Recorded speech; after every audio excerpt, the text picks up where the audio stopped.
I think it's fair to say that Ronaldo's time at Man United is absolutely finished after these two 45-minute interviews we've seen in the last 2 days from Piers Morgan and Ronaldo. I mean, guys, look, let's talk about it. I think that there's a lot to talk about. I mean, I won't mention everything because some of them, a lot of it was emotional. There was a lot of points that were very important and some not so important. I think the important things to take out of this interview was that Ronaldo's clearly not motivated to the point where he wants to perform at the highest level at Man United. And look, that's the wrong way to phrase it. I think Ronaldo doesn't want to be at Man United, and his motivation maybe to be on the pitch at times when he's bringing when Ten Hag is bringing him off the bench, when maybe he's starting games where you think, God, I'm starting in the Europa League. I mean, can you imagine? I mean, we've said it, Ronaldo playing in the Europa League, he's not going to want to play in those competitions. But when you're not performing very well in Europa League, how are you even going to play in the league? And this is why the motivation that he mentioned in the interview, you can see the lack of motivation on the pitch. You can see it, his thoughts and his mentality in the current moment, in terms of in the last 2 months, where Ronaldo was clearly thinking to himself, I'm not even being brought off the bench. I mean, look at Tottenham. Ten Hag wanted to bring him on in the last 6 minutes, and he said, look, a couple of weeks ago, he said at Man City, he didn't want to, he had too much respect for my career to bring me on in a game where we're getting dominated. And yes, Tottenham, we were winning, but he said, look at the type of player I am. Look at what I've done throughout my career. I'm not the type of player who's going to play in the last 4, 5, 6 minutes a game just to seal out a game. So he felt quite disrespected by Ten Hag and he felt provoked. That's the word he used, provoked. And I think it is somewhat wrong from Ten Hag to say that and then bring him on for the last 3, 4, 5 minutes of the Tottenham game, because it shows that he doesn't want to play him. And there's always been this discussion anyway, the pressing, the aggressive style of football, the high intensity style of football that Ten Hag wants to play. Ronaldo was never going to suit that. Maybe 6, 7, 8 years ago, where even then he never really pressed, but he was such a good goal scorer, so skillful, the pace was still there, his dribbling ability was unmatched. You would have a player like Ronaldo who would, in any system, would work. I think nowadays when you have that player who's more of a fox in a box and you need your players to create a lot for him, we still don't create 4, 5, 6 clear chances a game when you're playing against the likes of West Ham, Chelsea, even Newcastle now. We're still not that team now. We still struggle at times. Yes, we've seen progression under Ten Hag in terms of possession, in terms of playing as a team and fluidity in midfield and attack. Well, less in attack, because obviously when Ronaldo plays at times, we say we're not creating as many chances. We're not seeing as much from our attacking players, but our midfield in particular and defence are very solid at the moment. And I think that it's unfortunate for Ronaldo, because I think that this situation, even when the president not believing that his daughter was ill in pre-season, is very, very bad. I mean, you could imagine, and he said, he's saying, I played in this club over 10 years ago.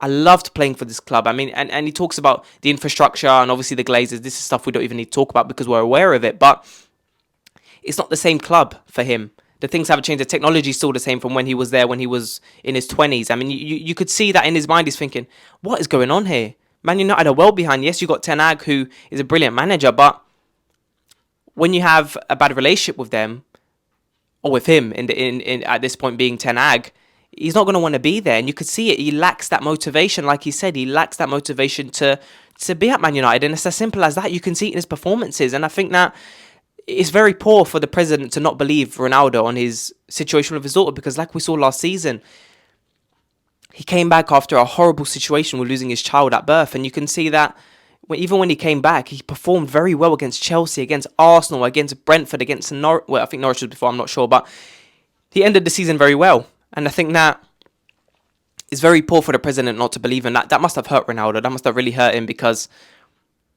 how could you not believe me? He said that in the interview that there was a lot of stuff that on the internet saying he wanted Champions League football, which clearly he does. Come on, he's not done. We're not done. We know that he wants Champions League football. He's coming in the last 2-3 years of his career. He wants to end the career at 40 years old, like he said in the interview. And he doesn't want to waste his time playing for a team that plays Europa League. But when you're in a team that you've only been in for one season, he said, I was motivated, I was optimistic that we can do something this season. But when you're not getting played, and Ten Hag said he didn't need a pre-season, but then he doesn't play him. Yes, his performances have been poor, but really, the first 6, 7, 8 games, I think Ronaldo only started one game. So it shows that Ten Hag doesn't favour Ronaldo anyway. There must be something in training that is seeing the relationship clearly isn't there.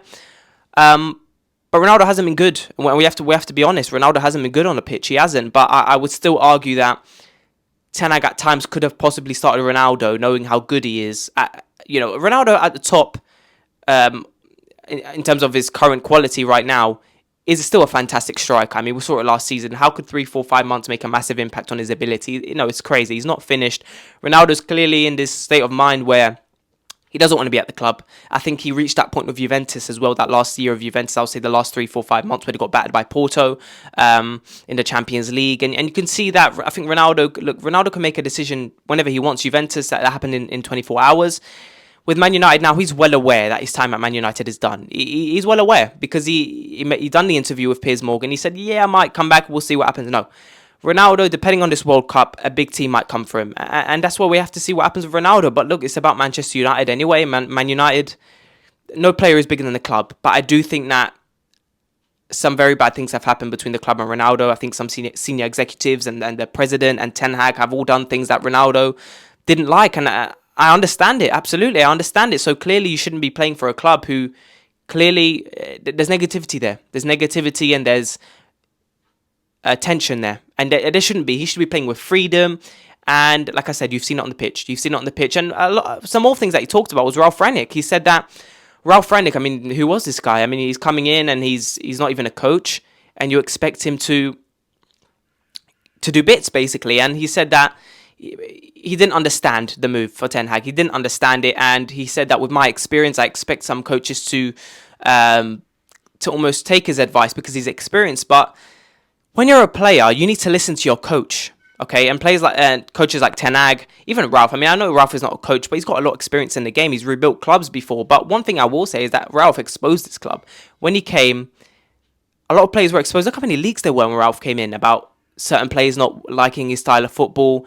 But that doesn't make it bad on Ralf. It makes it bad on the players. And he also said that some of these younger players don't listen. And it's crazy to think that some of these players won't listen to Ronaldo. Players have been at the biggest level for the last, 14, 15 years with Messi. How could you not listen to a player who, God, look at what he's achieved. He's only missing a World Cup, for goodness sake. That's all he's missing. Same with Messi. If you're not listening to the best, how are you going to succeed? And he said in the interview, a lot of these players won't reach longevity like I have because they don't listen and they're too cocky. That's what he's saying. They're too cocky, and I think it's a bit ironic. But Ronaldo has the right to be cocky. Look at what he's achieved in his career, and it's very sad that a lot of these players don't want to listen. They don't want to listen, and I think you see it at times on the pitch last season. The man who shall not be named, Mason Greenwood, look at his performances last season. Yes, he scored a couple goals, but you could see he wasn't listening. The relationship on the pitch and the communication between him and Ronaldo last season was poor. You can look at the likes of Sancho, even Rashford last season at times. The decision-making on the pitch when Ronaldo, you see him going, Jesus Christ. Ronaldo clearly has communicated with his players on the right things to do on the pitch and how to affect the game better because he has that experience. He's been through everything. But clearly, the mentality, like he said, this is the generation is different now. The social media, the priority now is clearly not football, which is basically what he was saying. And he was talking about how the club is run like a circus, really. And we've known this anyway, but he was just reconfirming that he's exposed the club, really. He's exposed the club. And I think that at this point, what could we expect? What could we expect? We expect Ronaldo to leave. He's leaving in January. I would expect he's not coming back to Man United. Ten Hag is clearly furious about this interview. And he's called out everyone. He's absolutely called out everyone, and I think that it is what it is. I don't hate Ronaldo. I don't hate Ten Hag. I think that it was wrong when you look at it.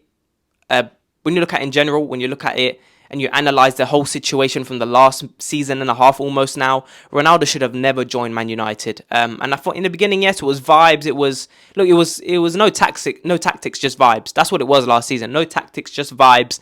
And yes, it was good. We started off the season well with Ronaldo, but he was never meant to come to Man United because Man United for the last couple of seasons have needed this process of rebuilding and getting the right manager and getting the right players to, who have that mentality. The likes of Antony, the likes of Martinez. Ronaldo mentioned the likes of Martinez and the low players who have that mentality, who want to win, who are very hungry to win. He didn't mention many other players, only Martinez and the low. So it shows that nowadays it can be very hard to find the players who have that mentality to win rather than, just focusing on social media and looking good on camera. And it happens nowadays. Football is a business. He said it in an interview as well. And I've said it for the last season now. I could see it. Football is just becoming money, money, money.